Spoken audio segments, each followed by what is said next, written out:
Hello viewers, நீங்கள் பார்த்துட்டு இருக்குது நம்ம டெக் தமிழ் சேனல். நம்ம சேனலில் பார்த்தீங்கன்னா டெக்னாலஜி வைஸாக மட்டும் கிடையாது, அண்ணா யூனிவர்சிட்டியுடைய நியூஸஸும் நம்ம வந்து வீடியோ போட்டிருக்கோம். ஸோ இன்றைக்கான வீடியோலையும் அண்ணா யூனிவர்சிட்டியுடைய நேற்று வந்த ஒரு இன்ஃபர்மேஷன், அதாவது ஒரு நோட்டிஃபிகேஷன் வந்திருக்கு. ஸோ அது என்ன அப்படின்னு சொல்லிட்டு பார்த்தோம்னா, நமக்கு பார்த்தீங்கன்னா அண்ணா யூனிவர்சிட்டி ஸ்டூடெண்ட்டுக்கு எக்ஸாம் எழுத போகிறவங்களுக்கு பார்த்தீங்கன்னா ஒரு மொபைல் அப்ளிகேஷன், அதாவது எக்ஸாம் எழுதுறதுக்காக ஒரு மொபைல் அப்ளிகேஷனை வந்து சொல்லியிருக்காங்க. ஸோ அந்த அப்ளிகேஷனையும் அது எப்படி இன்ஸ்டால் பண்ணி யூஸ் பண்ணுறது அப்படின்னு சொல்லிட்டு இந்த வீடியோவில் பார்க்கலாம். ஸோ வீடியோக்குள்ளே போகிறதுக்கு முன்னாடி நீங்கள் இன்னும் நம்ம சேனலை சப்ஸ்கிரைப் பண்ணலாம். கீழே இருக்க ரெட் கலர் பட்டனை ப்ரெஸ் பண்ணி சப்ஸ்கிரைப் பண்ணிங்க. கூடவே ஒரு பெல் ஐக்கன் வரும், அதையும் கிளிக் பண்ணிட்டீங்கன்னா நாங்கள் போடக்கூடிய வீடியோஸ்லாம் உங்களுக்கு உடனுக்குடனே நோட்டிஃபிகேஷனாக வந்துடும்.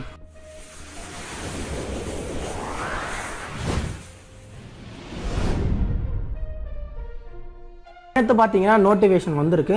அது மட்டும் இல்லை, அது இன்ஸ்டால் பண்ணி யூஸ் பண்ணுறதுக்கான இன்ஸ்ட்ரக்ஷன் பிடிஎஃப்பும் வந்திருக்கு. அதாவது மொபைல் அப்ளிகேஷனை எப்படி யூஸ் பண்ணுறது, அது மட்டும் இல்லை லேப்டாப்பில் நீங்கள் வந்து அதை வந்து எப்படி ப்ராப்பராக வந்து யூஸ் பண்ணுறது அப்படின்னு சொல்லிட்டு பிடிஎஃப் வந்து கொடுத்துருக்காங்க.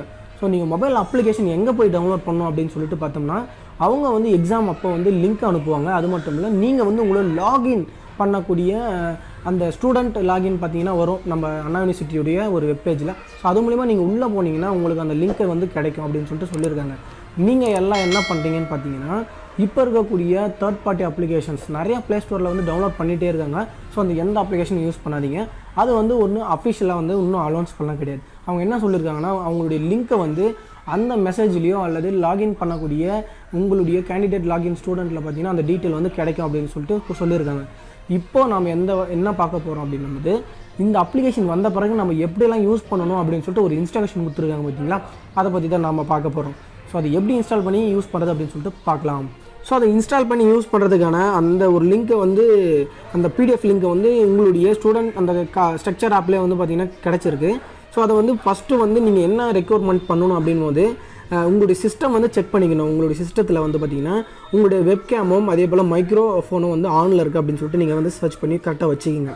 அதுக்கப்புறம் நீங்கள் வந்து உங்களுடைய மொபைல் ஆப்பை வந்து எங்கேருந்து டவுன்லோட் பண்ணணும் அப்படின்னு சொல்லிட்டு பார்த்தோம்னா, உங்களுடைய லாகின், அந்த ஸ்டூடெண்ட் லாகின் பார்த்தீங்கன்னா அந்த வெப்சைட் நம்ம உள்ளே போகும்ல. ஸோ அதில் வந்து உங்களுக்கு 2 வந்து லிங்க் கொடுத்துருக்காங்க. அதாவது கிளிக் ஹியர் டவுன்லோட் SEB, அதாவது சேஃப் எக்ஸாம் ப்ரௌசர்னும், இன்னொன்று பார்த்தீங்கன்னா உங்களுடைய மொபைல் ஆப். ஸோ இந்த ஆப்பை வந்து எப்படி இன்ஸ்டால் பண்ணுறது அப்படின்னா, நீங்கள் வந்து இந்த ஆப்பை இன்ஸ்டால் பண்ணுறதுக்கு முன்னாடி ஆல் ஃப்ரம் திஸ் சோர்ஸ்னு கொடுத்துடணும். அதாவது நீங்கள் எல்லா இந்த அப்ளிகேஷன் இன்ஸ்டால் பண்ணுறதுன்னா ஒரு அளவும் அவங்க வந்து முன்கூட்டியே அட்வான்ஸ் அவங்க கொடுத்துட்டாங்க. பட் எல்லா அப்ளிகேஷனும் நீங்கள் வந்து இன்ஸ்டால் பண்ணும்போது இந்த மாதிரி வந்து கேட்காது. பட் நீங்கள் செட்டிங்ஸில் மாற்றி வச்சிங்கன்னா அதை மாற்றி வச்சுக்கோங்க.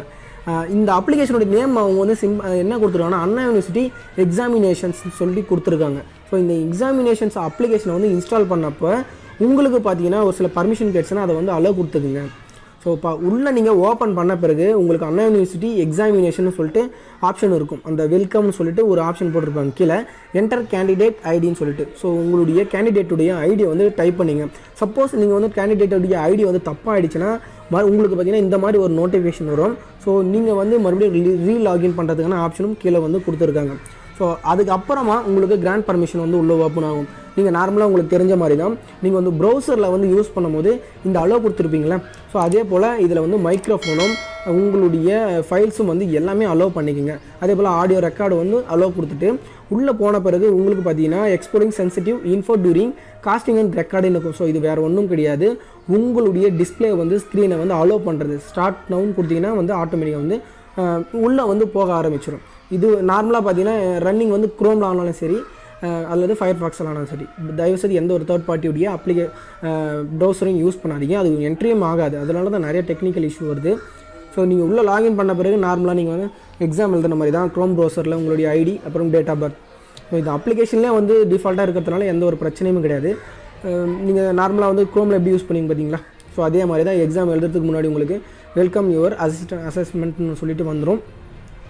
மறுபடியும் செக் பண்ணிக்கக்கூடிய ஒரு ஆப்ஷன், அதாவது உங்களுடைய வெப் கேமரா அப்புறம் மைக்ரோஃபோனை வந்து அலோவ் பண்ணிவிட்டு நீங்கள் வந்து உள்ளே பண்ணிங்கன்னா உங்களுடைய ஃபோட்டோ வந்து டேக் பண்ணிக்கும். ஸோ எடுத்த பிறகு உங்களுடைய எக்ஸாமுடைய நேம் வந்து உங்களுக்கு வந்துடும், என்ன நேம் எக்ஸாம் அப்படின்னு சொல்லிட்டு. ஸோ அதெல்லாம் வந்தபடி நீங்கள் கன்ஃபார்ம் கொடுத்துட்டு உள்ளே போக வேண்டியது தான். ஸோ அதுக்கப்புறம் நான் உங்களுக்கு எப்படி வந்து ஆன்சர் பண்ணணும், அதாவது மார்க் டெஸ்ட் அந்த ஆன்லைன் எக்ஸாம் எப்படி எழுதணும்னு சொல்லிட்டு வீடியோ போட்டிருக்கேன். பார்க்கலன்னா மேலே ஐ பட்டனில் கொடுக்குறோம், அது மூலமா போய்ட்டு நீங்கள் பார்த்து தெரிஞ்சுங்க. கொஞ்சம் டீட்டெயிலாக சொல்லியிருப்பேன். ஸோ மறக்காமல் அந்த வீடியோ பார்த்து நீங்கள் எக்ஸாம் எப்படி எழுதுறதுன்னு சொல்லிட்டு பார்த்து தெரிஞ்சுங்க. நார்மலாக பார்த்தீங்கன்னா கன்ஃபார்ம் எண்டு டெஸ்ட்டுன்னு சொல்லிட்டு கொடுக்கும். கரெக்டாக கன்ஃபார்ம் கொடுத்துட்டிங்கன்னா உங்களுடைய எக்ஸாம் வந்து ஃபினிஷ் ஆகிடும். ஸோ இந்த அளவுக்கு பார்த்தீங்கன்னா இங்கே மேஜராக இதில் எந்த ஒரு விஷயமும் கிடையாது. பட் மொபைல் அப்ளிகேஷனை டவுன்லோட் பண்ணிக்கங்க. அந்த மொபைல் அப்ளிகேஷன் பார்த்தீங்கன்னா உங்களுக்கு வந்து எந்த ஒரு ப்ளே ஸ்டோர்லையும் இன்னும் வந்து அவங்க அவைலபிளாக கொடுக்கல. அது வந்து பார்த்திங்கன்னா உங்களுடைய லிங்க்கை வந்து இன்னும் ஷேர் பண்ண கிடையாது. அது வந்த பிறகு உங்களுடைய டிஸ்கிரிப்ஷன்லையோ அல்லது இன்னொரு வீடியோலையோ நான் மேக் பண்ணி உங்களுக்கு சொல்கிறேன். ஜஸ்ட் இதில் வந்து நீங்கள் என்ன தெரிஞ்சிங்கன்னா மொபைல் ஆப் பார்த்தீங்கன்னா கொடுத்துருக்காங்க. அது மட்டும் இல்லை அந்த மொபைல் ஆப்பை இன்ஸ்டால் பண்ணி உங்கள் கேண்டிடேட் ஐடி மட்டும் உள்ளே போட்டு வச்சிங்க. அதுக்கப்புறம் நீங்கள் எக்ஸாம் வந்தபடி அந்த லிங்க்கை ஓப்பன் பண்ணி இந்த வெப்சைட்குள்ளே நீங்கள் ஓப்பன் பண்ணிங்கன்னா உங்கள் எக்ஸாம் வந்து ஈஸியாக எழுதிக்கலாம். ஸோ உங்களுக்கு நான் ஆல்ரெடி சொன்ன மாதிரி தான் நீங்கள் வந்து எக்ஸாம் எழுதுறதுக்கு முன்னாடி வந்து பார்த்திங்கன்னா ஒரு 10 நிமிஷத்துக்கு முன்னாடியே வந்து பிஃபோராக வந்து உட்காந்துக்குங்க. ஏன்னா அதே போல் உங்கள் மொபைல் சார்ஜரும் நல்லா வந்து கரெக்டாக இருக்கா அப்படின்னு சொல்லிட்டு பார்த்து வச்சுக்கோங்க. வச்ச பிறகு நீங்கள் என்ன செய்யணும் அப்படின்னும் போது எந்த ஒரு ஹெட்செட்டோ அல்லது ஏர்பாட்ஸோ எதுவுமே போடாதீங்க. அதே போல் உங்கள் ரூமில் நீங்கள் வந்து தனியாக இருக்கிற மாதிரி பார்த்துக்குங்க. ஏன்னா இது வந்து மால் ப்ராக்டிஸ் புக் பண்ணுறதுக்கான அதிக சான்சஸ் என்னென்னா நீங்கள் வந்து ஹெட்செட் போட்டாலோ அல்லது வேறு யாராச்சும் உங்கள் ரூமில் வந்து பேசுகிற மாதிரி இருந்தாலோ இந்த மாதிரி நீங்கள்லாம் ஆக்டிவிட்டீஸில் ஈடுபடும் போது மால் ப்ராக்டிஸ் வந்துடும். ஸோ மால் ப்ராக்டிஸ் வந்துச்சு ரொம்பவே கஷ்டமாக போய்டும். ஃபெயில் ஆனால் கூட பரவாயில்ல, மால் ப்ராக்டிஸ் வராமல் பார்த்துக்குங்க. So exam pattern question pattern பார்க்கும்போது நீங்கள் 1 hour எக்ஸாம் எழுதுகிற மாதிரி இருக்கும். ஸோ 1 hour எக்ஸாம் எழுதுகிற மாதிரி இருந்தால் நார்மலாக பார்த்தீங்கன்னா நம்ம முன்னே எக்ஸாம் எழுதுறது மாதிரி வேறு. இப்போ பார்த்தீங்கன்னா 60 மார்க்ஸ் வந்து கொடுத்துருக்காங்க. நார்மலாக நீங்கள் 31 மார்க்காகவும் அடுத்து வந்து ஒரு 13 கொஷின் பார்த்தீங்கன்னா 2 மார்க்ஸாகவும் வந்து கண்டக்ட் பண்ணுறாங்க. ஸோ ஃபஸ்ட்டு ஒரு 30 கொஷின்ஸ் பார்த்தீங்கன்னா உங்களுடைய அண்டர்ஸ்டுட்டாக தான் ஆகும். இன்னொரு பார்ட் பி பார்த்தீங்கன்னா உங்களுக்கு அனலிட்டிக்கல் டைப்பாகவும் இருக்கும்னு சொல்லிட்டு சொல்லியிருக்காங்க. ஸோ நீங்கள் வந்து எக்ஸாம் எழுதுறதுக்கு முன்னாடி பார்த்தீங்கன்னா ரொம்ப கேர்ஃபுல்லாக இருங்க. எக்ஸாம் எழுதுறதுக்கு முன்னாடி மொபைல் சார்ஜர் அதுவும் நல்ல நெட்வொர்க் இருக்கிற இடத்துல உட்காந்துக்குங்க. உங்கள் ஃபேஸை 1 hour எந்த ஒரு மூமெண்ட்டும் இல்லாமல் பார்த்துக்குங்க. ஸோ இதெல்லாம் இருந்தாலே உங்களுக்கு எந்த ஒரு மால் ப்ராக்டிஸும் வந்து புக் ஆகாது. அதே போல் எந்த ஒரு நாய்ஸும் இல்லாமல் இருக்கிற இடத்துல வந்து உட்காந்துக்குங்க. ஸோ நீங்கள் வந்து எக்ஸாம் எழுதும்போது எந்த ஒரு இல்லீகல் ஆக்டிவிட்டீஸும் ஈடுபடாதீங்க. இது எல்லாருமே வந்து உங்களை பார்த்துட்டு இருப்பாங்க. ஸோ கண்டிப்பாக இந்த வீடியோ உங்களுக்கு பிடிச்சிருக்குன்னு நம்புறேன். இந்த வீடியோ பிடிச்சிருந்தா மறக்காம இந்த வீடியோ லைக் பண்ணிங்க. உங்கள் ஃப்ரெண்ட்ஸுக்கு மெத்தனா மறக்காம ஷேர் பண்ணிங்க. தேங்க்ஸ் ஃபார் வாட்சிங்.